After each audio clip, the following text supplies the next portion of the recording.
Presented by Adi Shakti Films.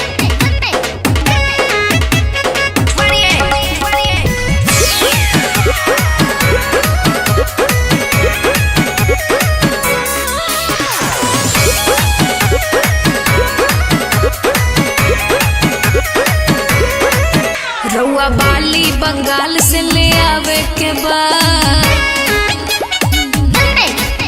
हमरा बिंदिया पैंडिया हिलावे के बाद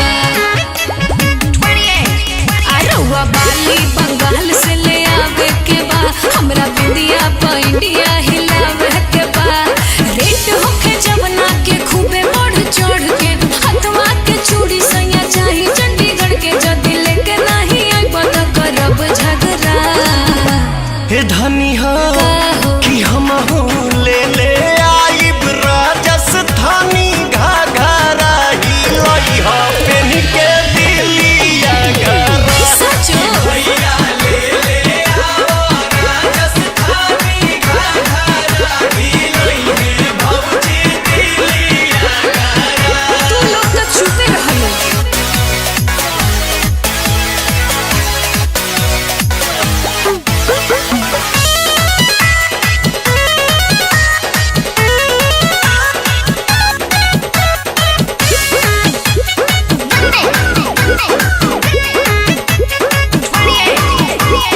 गजिया बात के गजरा चाही गजरा कानपुर के